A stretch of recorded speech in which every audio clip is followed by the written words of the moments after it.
What's up, everybody? Welcome to the first ever episode of the Big Five Pod.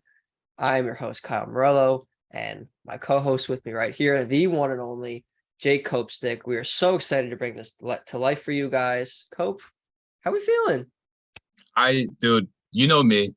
College basketball is unequivocally, there's a big word right there. Big word. My Very favorite big word. sport. I am so happy that it's back in season. The Phillies just lost. The Union just lost. The Denver Broncos look pretty freaking bad in football. So all those seasons are kind of ending, and then you football is just kind of is a wash. But the good thing is college basketball's here to save us. My favorite season. All my focus is going to turn there now. So you know me, I'm excited. I love college hoops. It's going to completely engulf my life for the next 4 months, and I can't wait. So let's get to it. Let's talk some Big Five hoops. Even more than 4 months. We got all the way till April, which is for the entire college hoops, but at least for the Big Five basketball here in Philly, at least for the next 4 months. And I'm so excited about that. So without further ado, let's get into it. So the purpose of this podcast, we are going to be covering all the Big Five schools in Philly. We're going to go with LaSalle, Temple, Penn, Villanova, and St. Joe's. So we are very excited to bring you coverage of those. This is a niche thing we're doing here, but we're very excited about it because Big Five basketball is unparalleled in the city of Philadelphia compared to anywhere else. So I'm excited. So let's get into it. Why don't we? We're gonna do a little season preview today. And the first team we're gonna start with, Copestick. You spent your freshman year here. They're probably going to be the worst of the five teams this year, but we'll talk about that in a second. The LaSalle Explorers, first year in the Fran Dunphy era. Of course, he went there as a player and was an assistant there too. Things are they're not looking great for LaSalle. Fran Duffy was able to get a lot of players back, that even though all of them had entered the transfer portal. Three of them still they left, but most of them are coming back. They've added some international players. Cope, what are we expecting with this LaSalle team here in the first year of Fran Duffy? So you definitely hit the nail on the head there. There's a lot of turnover happening here. Ashley Howard was relieved of his duties in the spring, right as the season ended. He poured his heart and soul into the team. I can say that from going to games, from being close to the sidelines. Like he really cared and he wanted to make it work. But unfortunately, LaSalle is just one of those jobs in college sports, let alone the Big Five, where there's not a whole lot of resources. This isn't Alabama. It's not Georgia. It's not Duke. It's not Kentucky, where you have all those facilities. You have boosters that give money to the program to make it an attractive place. Not that it's not. You get to play in the Big Five. You get to play at Tom Gola Arena. You know, you get to play in the city brotherly love. But it's kind of depleted of the resources that you see with the top tier teams in college basketball. But Fran Dunphy comes in here. You know, he's a LaSalle guy through and through. He's a Big Five guy through and through. I think we can definitely say that with his tenure and in Temple as well. But there's a lot going on here. Like you said, pretty much everybody entered the portal as soon as the Ashley Howard news came out, and it was right after he got relieved. This is one of the first jobs to kind of open up. So you have a bunch of guys that entered the portal, and it started. It didn't even start in this offseason. It started last season in the winter. Reef Penny, who was a former six man of the year in the A10, he decided to leave the program in the middle of the season. He goes by Sharif Gross Bullock now, I believe. And he's a Bryant. So he kind of started this train as a midseason transfer, one of their better players, or 6 men off the bench to come off and shoot. He leaves midseason, and then there was a mass exodus as soon as the season ended. Clifton Moore was their best player last year in the post, was a big guy who could block shots, could score inside for him, could stretch the mid-range jump shot a little bit. He's now at Providence. A bunch of other guys, even a guy like Khalil Brantley, who's going to start a point guard for them. He put his name in the portal. Jameer Bricks and these guys were kind of in limbo. They didn't really know what they were going to do. But some of these guys came back. They believed in Fran Dunphy. They wanted to come back and play LaSalle. But unfortunately, there was just guys that are leaving left and right. Josh Nickelberry decided to stay, among others. But coming into the program, I want to talk about the guys that are coming in as opposed to the guys that are leaving. But the two guys that came in, Fuseni and Hassan Drame, are going to come in from St. Peter's that went on that miraculous run. We were in the building at the Wells Fargo Center when they upset Purdue, became the first 15 seed to make the Elite Eight. That's right. We might never see something like that again. So that was quite the run. And these guys played major minutes for St. Peter's as well, and played a big role for them. So they're going to come in. They're going to probably start right off the bus at the 3 and the 4. give energy, give defense, just be everyday guys in Fran Dunphy's program that I know he's. And then coming in at center is a guy named Rokas Jocius. I believe he's from Lithuania or Latvia or somewhere overseas. But he's a big international guy coming in. He's probably going to start at the 5 right away. It's going to be him or Mamadou Ducouré, who's in his 5th year, was a Rutgers transfer. So they have some size up front. They have some guys coming back, but there's just a lot of turnover, a lot of unknown. Fran Dunphy comes out of retirement. How crazy is this? Jay Wright retires at 60, and Fran Dunphy in the same season comes out of retirement at 73. Crazy. Yeah.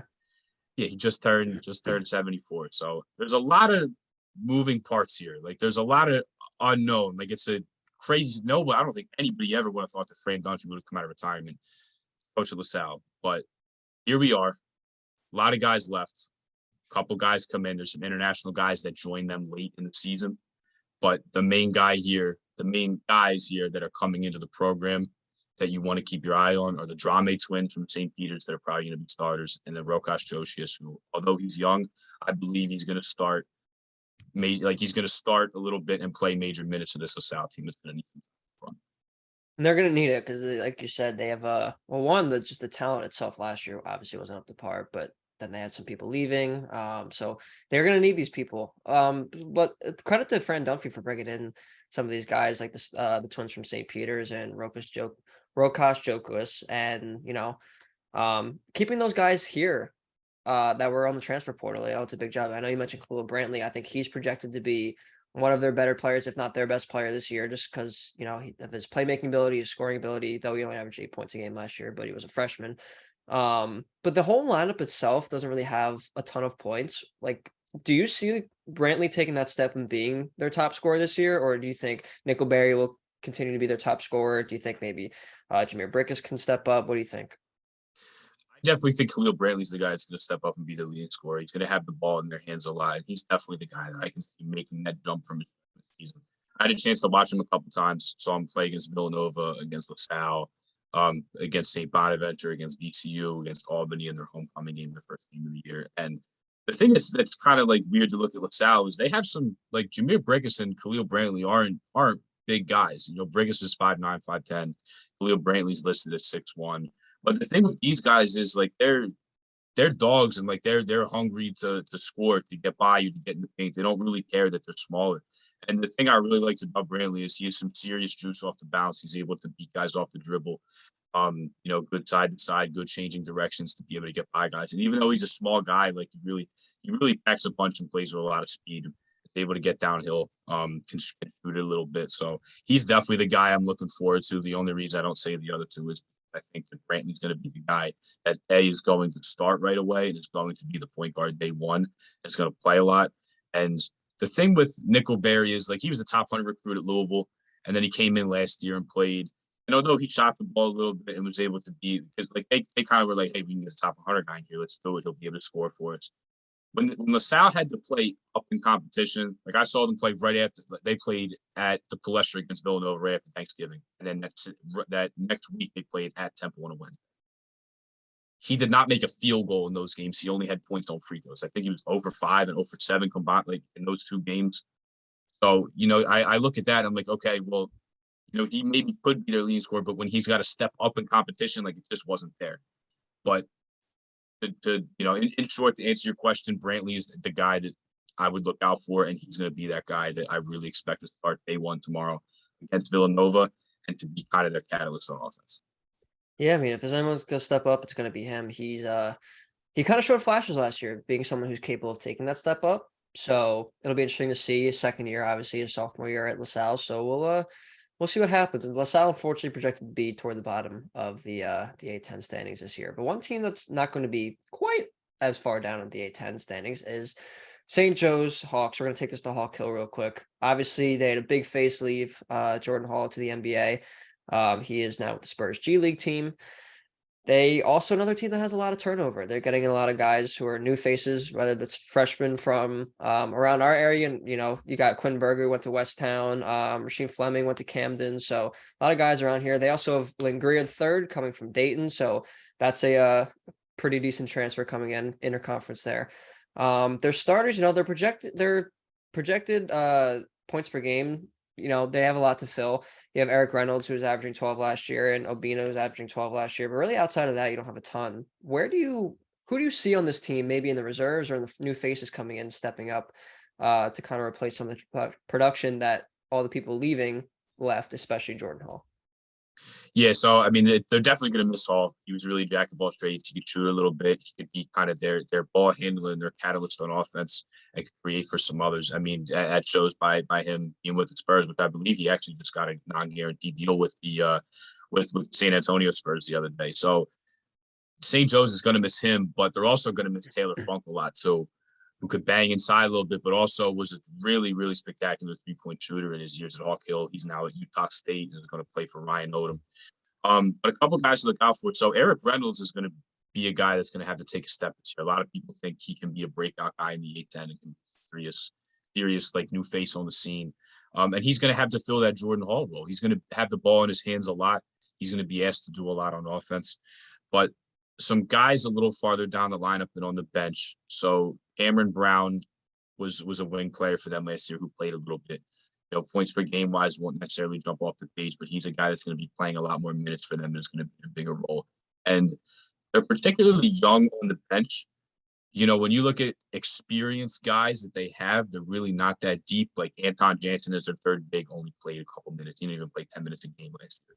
Blaine Greer comes in at Dayton, and unfortunately, he just didn't play a ton there. They had a huge freshman class that came in at Dayton last year with Ron Holmes and Malachi Smith and Kobe Elvis and a bunch of these freshmen that came in. And although Dayton was very young, like they had a lot of freshmen that were playing and that are starting to gel now. So he comes over to Hawk Hill and is probably going to start right away. But got to keep your eye on as a freshman named Christian Wimborne. He's going to come in. He's of all the freshmen that they have, he's probably going to play the most. And the thing with St. Joe's is they're going to have to look even at the young guys on the bench, because in college, when you get to the tournament, when you get to the conference tournament, you want to shrink the probably a 7 or an 8-man rotation and just play your best guys. St. Joe's are going to have to go kind of deep onto this bench if they want to have that type of guys. So a guy to keep your eye on is Christian Wimborne. They have a lot of good things to say about him. Billy Lang has raved about him in the offseason. So he's a guy to look out for. But as far as the people that are still there, Cameron Brown is a guy that's going to slide into a starting role and play just many minutes as he did last year, and it's going to be a wing. Of all people, I know depth here is kind of a concern, but look, Eric Reynolds is going to have to be their catalyst. I think he will, and I think he's going to be one of the better players in the A10 this year. Definitely, and I think he'll definitely make that step up to replace Jordan Hall's production, because they're going to need it. He was a really good player. Obviously, he's playing in the G League, so they're going to need that. The one more player I want to talk about real quick before we move on to our next team, Christ Sendoko, 7-footer. Talk to me about his potential production this season. What do you expect to see from him? Why do you think he'll contribute to this team that's maybe different than what they have in some of their other guards that are coming back? So, with him, the thing is, like, although this isn't a deep team, like, you actually look at the front court and they have some bigs here. Like, I think that's actually like the strength of this team, I would say, is the bigs here. Ejike Obina is going to play a lot. He was their everyday starter last year. Charles Coleman can come off the bench as a 7-footer, and not only can he block shots, but can actually space the floor just a little bit too. So of him, and then behind them is Jansen, who is an upperclassman, can fill that third big role. And again, we talk about the youth and the depth and the freshmen on this team, and they're going to need to play more. But I actually look at the bigs and I'm thinking, like, it's kind of the strength of their team as far as experience goes. You actually have 3 bigs that have been in the program and have played here. So, unfortunately for him, he's stuck behind some guys right now. But the freshmen they're going to be asked to play. This is a team that if they want to be deep during the regular season, the freshmen are going to be asked to play. But at the moment now, there's kind of a log game. There's 3 bigs in front of him right now. So we'll see how much he plays. But at the moment, there's 3 guys that have been in St. Joe's program for some time that are ahead of him. It's never a problem having some front court depth, because you don't really get that, I feel like, a whole lot in the college game, especially when you have 7-footers like that. So it'll definitely be something to keep an eye on. So we'll make sure to keep an eye on that, definitely. Want to move to University City now for the Quakers. They are a very interesting team this year under Mr. Donahue over there. So they have only 2 people who left this year, Jelani Williams and Michael Wong. So they've they're returning a lot of people. I think it's over 80% was the number officially, which is definitely above the mean in college basketball. They're definitely looking to, be toward the top of the Ivy League this year. Who of their new faces do you think stands out the most? So for Penn, the thing with them is, obviously them returning a lot is awesome. Cam Thrower is the guy that can come in, is probably going to be able to shoot the ball a little bit as before. But I think the meat of this team that is really like is worth talking about, worth mentioning, is like they're returning a lot of guys. Defensively, a center in the middle is what they were missing. Michael Wong was out a lot last year.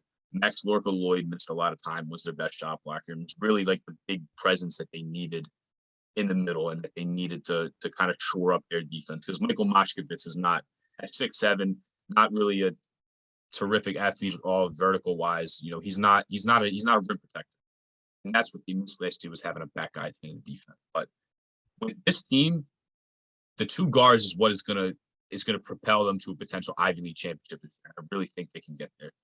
Two guys on this team I'm looking at, and I know you asked about new faces, but they're returning a lot of guys. Well, I forgot to mention Jordan Dingle. That's the thing. That's the star. That's probably where I should have gone first and foremost with that. I mean, almost 21 points per game last year. That's the star of the show right here. He was one of the best scorers in the Ivy League, and you look at who the top three were last year. It was Jordan Dingle, it was Noah Kirkwood at Harvard, and it was Azar Swain at Yale. And Azar Swain and Noah Kirkwood have since moved on. So now you have a guy who was one of the best scorers in the Ivy League coming back. The other two guys are no longer there. He's probably going to do it again. I have no reason to believe not. He'll be the leading scorer in the Big Five as well. He's a terrific scorer. They can get him downhill coming off screens. He can shoot the ball from all over the place. I went to go see them play Harvard last year. He was 6 of 8 from 3. He had 33 or 35. He just went off and was terrific at Harvard. Harvard, who was a very good team in the Ivy League last year at the top, just didn't have an answer for him. So his production is going to be huge. Obviously, with him averaging 20 points a game, that's the engine that makes this team run, and they're going to need him a lot. But a guy I also want to look at is Clark Slackert. He's a junior this year. He averaged 10 points a game last year, and he's kind of his running mate. He can still be a point guard and still create and be, a facilitator on offense, but he's going to be asked to shoot and score a little bit too. So the duo of Jordan Dingle and Clark Slackert is definitely going to be one to keep your eye on, because Slackert's now a junior.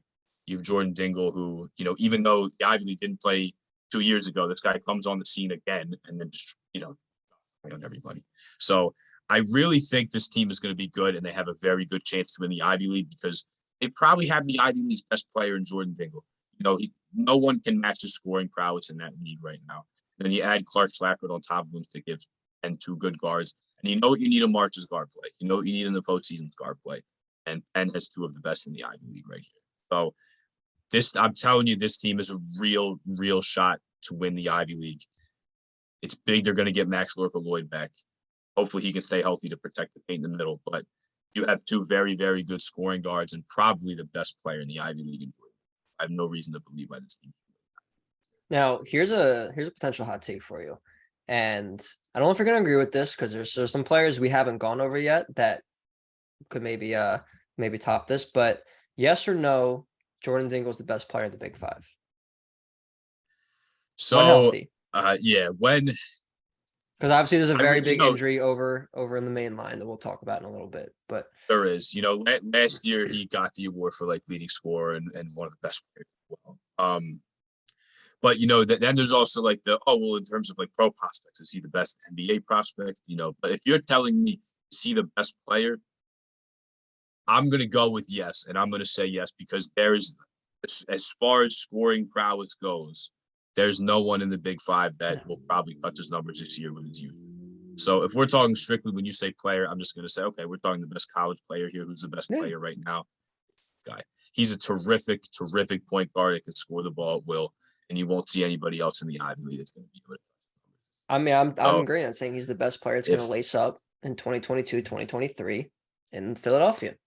He's going to be Penn's best player, and if he's Penn's best player, he's going to make first team All Big Five. So, no, it's not a hot take at all. This dude's a bucket. He's proven it before, and he's going to be right back up there again. I agree. I absolutely agree. All right, let's take it to my alma mater here, your almost alma mater here. Let's go with the Temple Owls. Aaron McKee's 4th year. He's had some ups. He's had some downs. The COVID season was, obviously not great, but it was a weird one.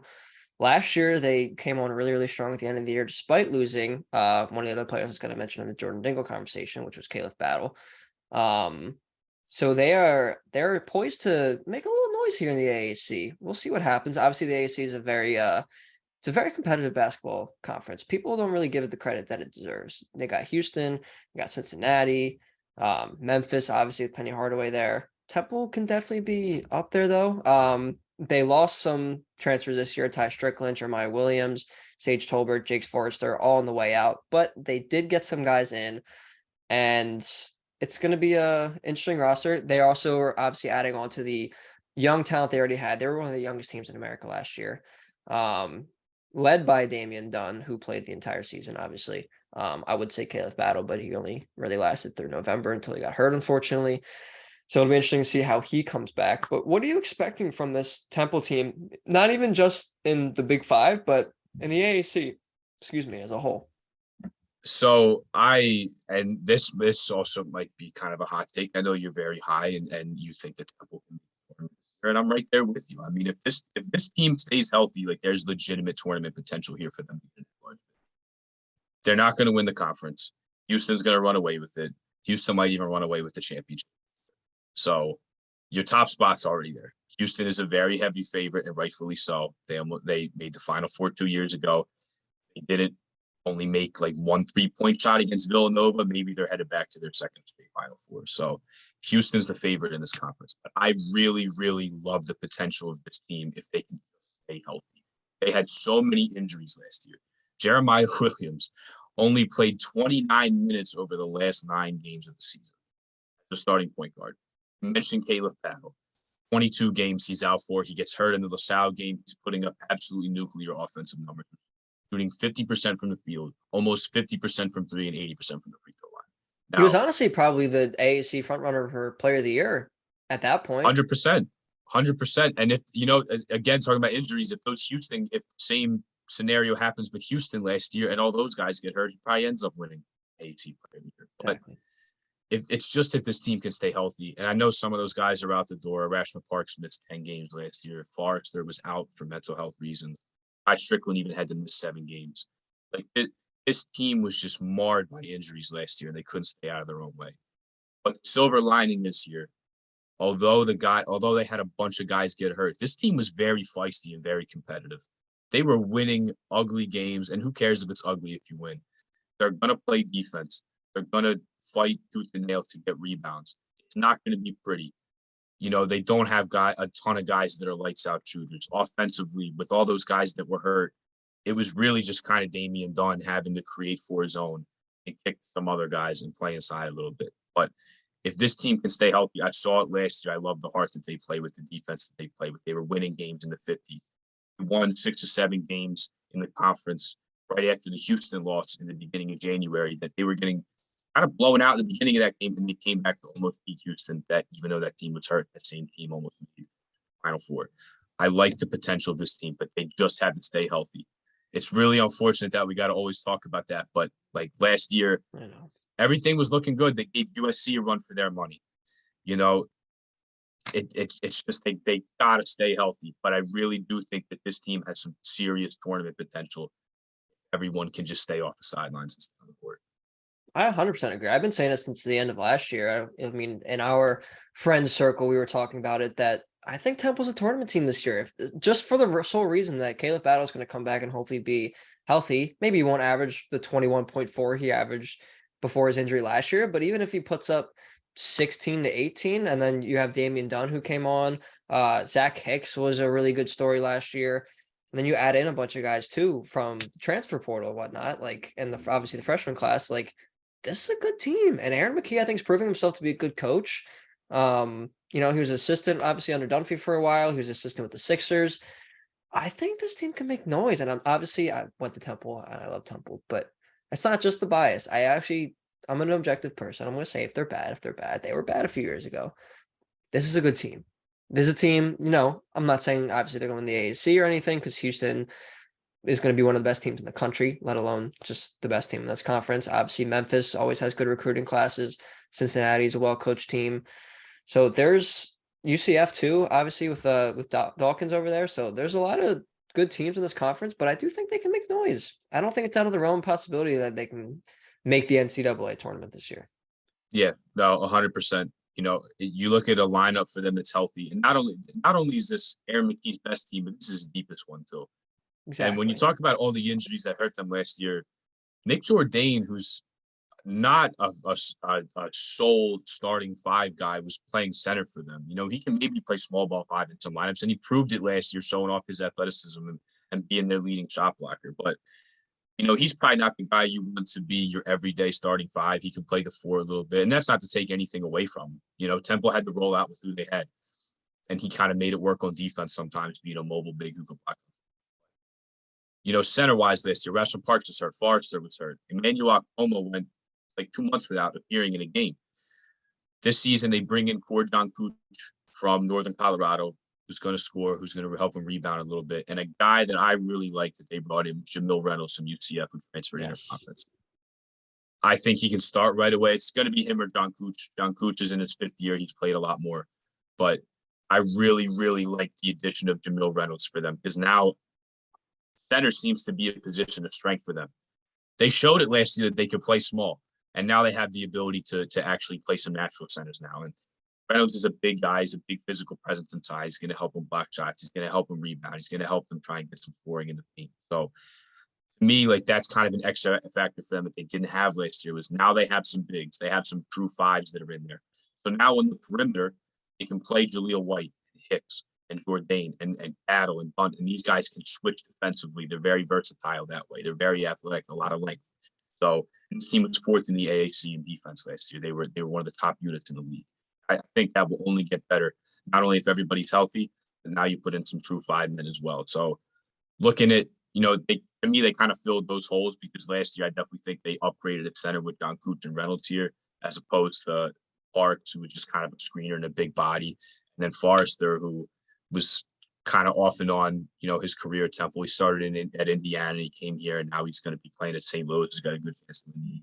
But for me, like, kind of shoring up the center position just makes me even like him even more, because they have the versatility and the wings to be able to defend a lot of different positions, and they can put a lot of different guys out there with some length.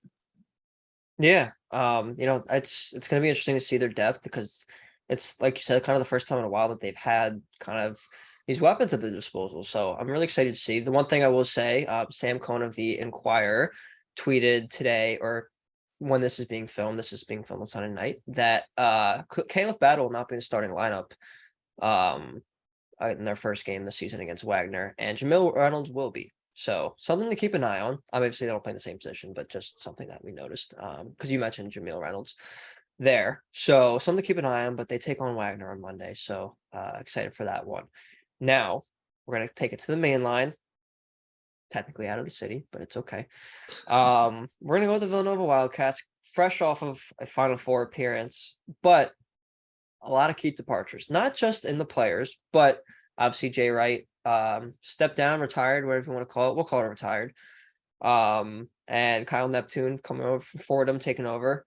I'm honestly really excited to see what he does with this team. I think he was a great coach, and he kind of helped turn around that Fordham program, because, like we've talked about before, I don't really know who wants to play basketball at Fordham, but he made it work.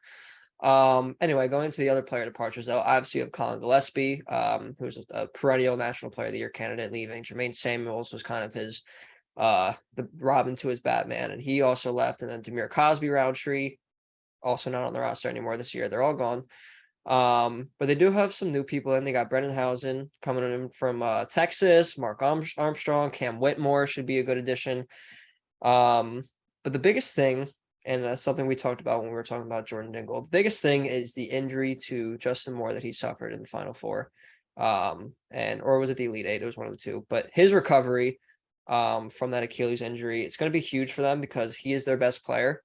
You know, when he's out, you're going to look at guys like Caleb Daniels. Cam Whitmore is someone we just mentioned who's going to, you know, step in, take some minutes. Eric Dixon too.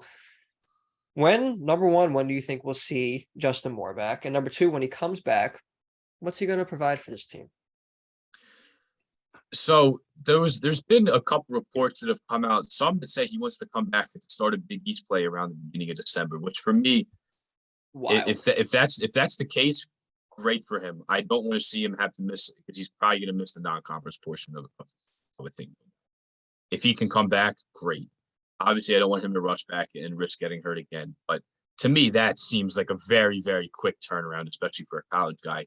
You're getting hurt at the end of March, and then you want to come back, 9 months later and For an Achilles, or that's pretty less than fast. that and play. Like it just seems like it's very fast.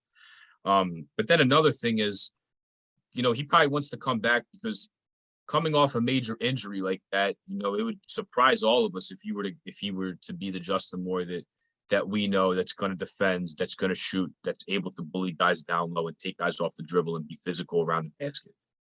That's such a major injury to come off of.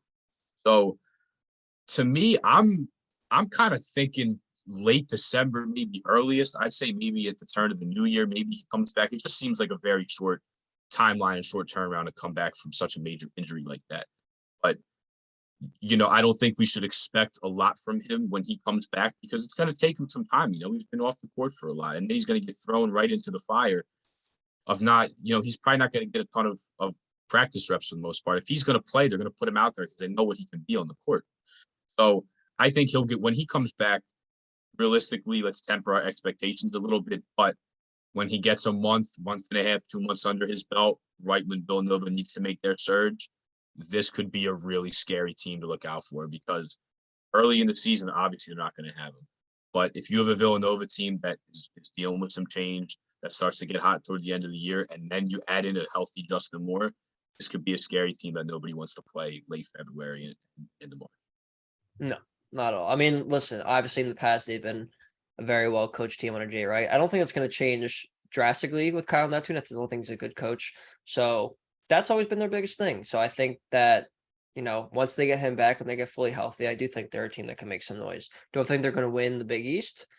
No, I think Creighton's really, really good. I think they're honestly they could be a potential Final Four team. I don't see Villanova being that this year. Definitely like a top 6 seed in the tournament, but not anywhere where they were last year, which is okay. I mean, they were in the Final Four like that. It's the first year under a new coach, and they had some key departures. They got Justin Moore coming off his injury, so temper expectations a little bit on the main line. But there's a couple people on the bench that I wanted to get into. Brandon Slater and Chris Arcidiacono. They saw some minutes once Moore got hurt in the tournament. How do you expect them to or what do you expect for them this year? Do you expect them to have some key roles? Do you expect them to, where do you see them filling in? So Slater, is an everyday guy for them.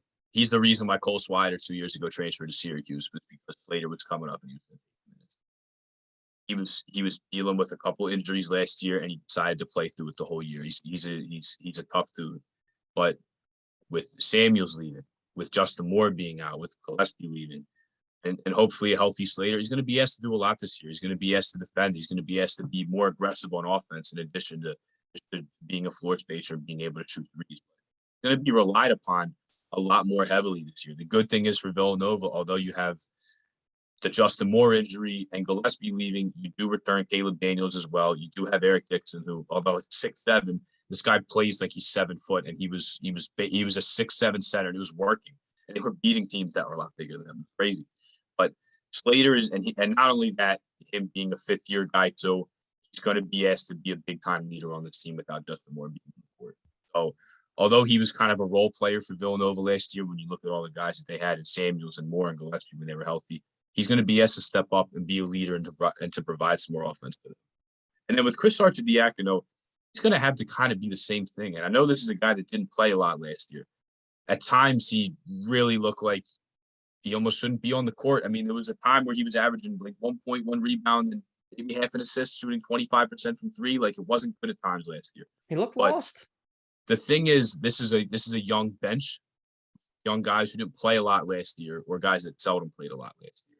So he's going to be asked to be a leader as well. And obviously, with that last name, what he's going to bring. He's going to bring toughness. He's going to defend with his chest. He's going to take charges. He's going to try and hit threes. He hit a big three in the Seton Hall UConn game being played at the Wells Fargo Center for them. I think it was the UConn game. But, it may not show up on the stat sheet, but they're going to need guys like that when Justin Moore is not on the court. They're going to need older guys that have been in a program like that to be leaders for them. When you look at their bench, and Angelo Brizzi is a guy coming up, a lefty who's actually got some nice athleticism to him and can shoot it from the parking lot.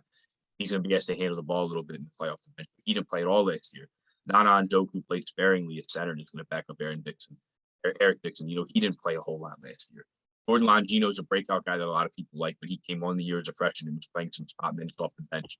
And then unfortunately got hurt and wasn't able to play in the NCAA tournament. So, and then you have Trey Patterson who's coming up who hasn't played a lot since he's been at Villanova. So their bench this year is comprised of guys who are going to be asked to play a lot more, who haven't in the past.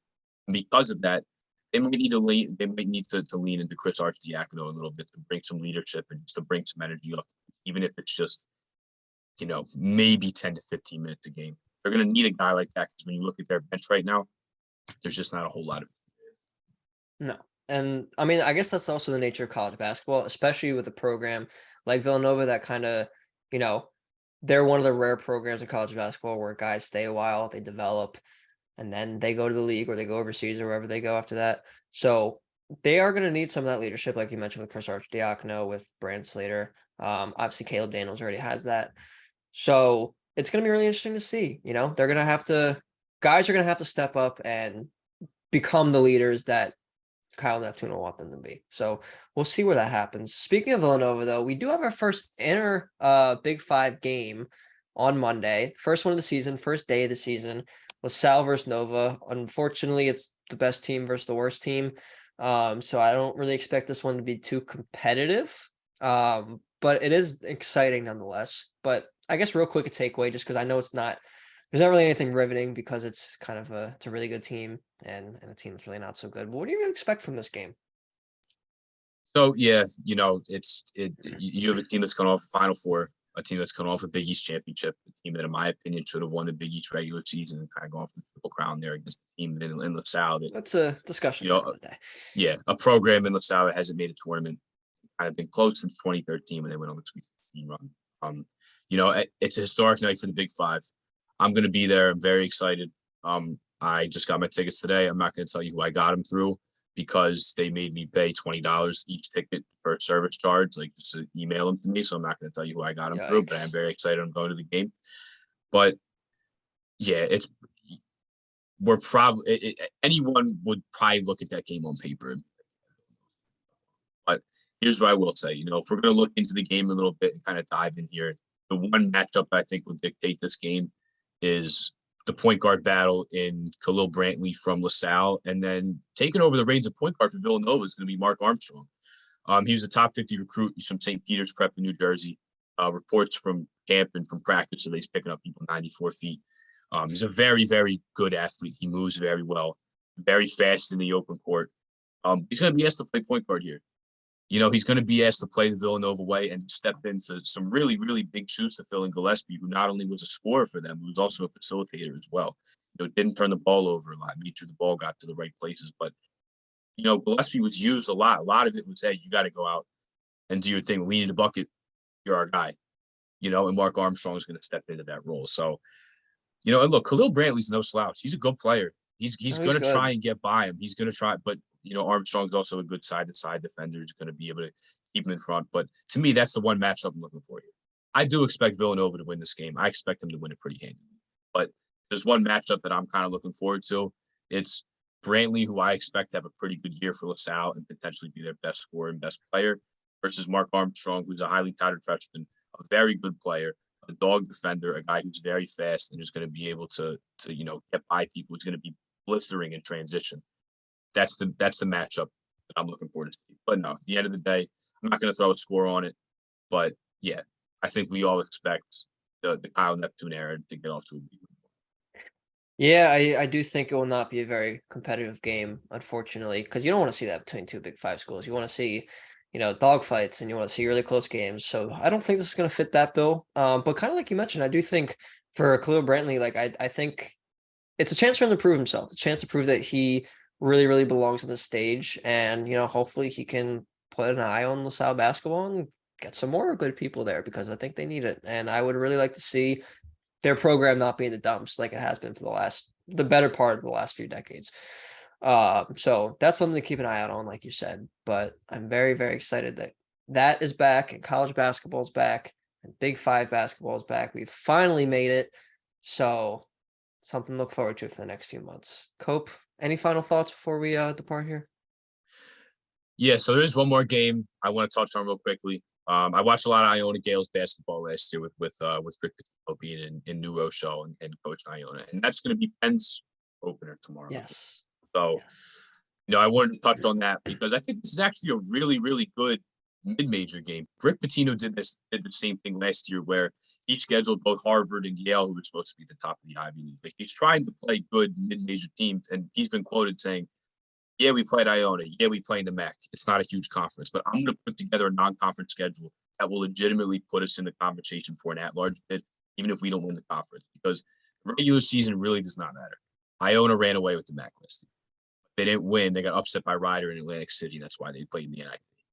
But tomorrow's going to be a really, really good mid-major game between two teams that we could potentially be seeing in the NCAA tournament. So real quickly, another kind of matchup that I want to highlight in this game is Jordan Dingle versus the guards of Iona. They have a lot of guys going out. Elijah Joyner joined from Tulsa last year. Tyson Jolly joined from SMU. Those guys both moved on. They have a rising sophomore. His name is Walter Clayton Jr. He played sparingly for them last year. He's a very good vertical athlete. Can shoot the ball a little bit. Pretty good defender. Has a nice frame. But he used to be a football player. He was getting recruited to play high major football, and he decided to stay and play basketball. And of all people, a guy who's getting recruited by Power 5 football teams, this guy decides to go to Iona and play for Rick Pitino. Now they're going to be playing Penn tomorrow. So that's another matchup I want to see. It's Walter Clayton versus Jordan Dingle, because Walter Clayton, this is going to be one of his first games starting. Now he's the guy. He's going to be their point guard there. And he's going to have to defend Jordan Dingle, who's one of the best scorers in all of college basketball. Tall task. A matchup in this game is not only Walter Clayton versus Jordan Dingle. I want to see if Rick Pitino is going to press Penn right away and is going to press Jordan Dingle and try and take away his legs so that way he's short on jump shots and kind of run him out of gas at the end of games. 2 years ago, Rick Pitino took over this job. They were getting destroyed by the COVID pauses. There's a 50-day pause here and a month-long pause here. They can only have like 4 guys at a time practice. Guys need to be in shape. And he couldn't press. Guys weren't conditioned enough to have their legs under them and press for that long. Then last year, he was deeper. He had more experienced guards. They were able to play for an offseason really without any hiccups. And he was able to press a lot of teams. And early in the season, when they would play a Hofstra, when they would play a Yale, a Harvard, an App State, a mid-major team like that had success, he wants to press their best player. He wants them to use up all their energy early in the game, so that way when there's 5 minutes left, when there's 2 minutes left, when the game's on the line, they got to shoot free throws and they need buckets from Jordan Dingle. He wants to wear you down. So that's something I'm going to be looking out for tomorrow to see if Iona, although they have a lot of guys leave, are they going to put the press on Penn? Are they going to pressure Jordan Dingle full court in the hopes to try and take his legs away in the second half if it's a close game and try and sneak out a win? But very, very underrated mid-major game tomorrow in New Rochelle, and going up to play Rick Pitino's Gales. You love to see it. Listen, these early season matchups that have intrigue are always exciting. So I'm really excited to see that. I think Penn's going to be a good team this year. They could be a tournament team because I think they're going to be toward the top of the Ivy League. And, obviously Iona's not a Big 5 team, but they're going to be a really good team again, I think, this year. Rick Pitino's a hell of a coach. What you think about him personally? Take it or leave it. But he is definitely a great basketball mind. But yeah, I think that's all that we have. I'm just excited for the season to start, man. We're here. We are here. It is November, which means it's college basketball time.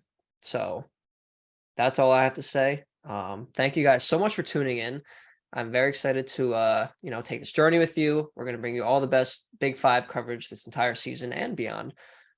So we are very excited for that. Make sure you check us out on Instagram and Twitter at Big 5 Pod. You can also check us out on Apple Podcasts and Spotify. So with that, that's all I got. And we'll see you in a few days.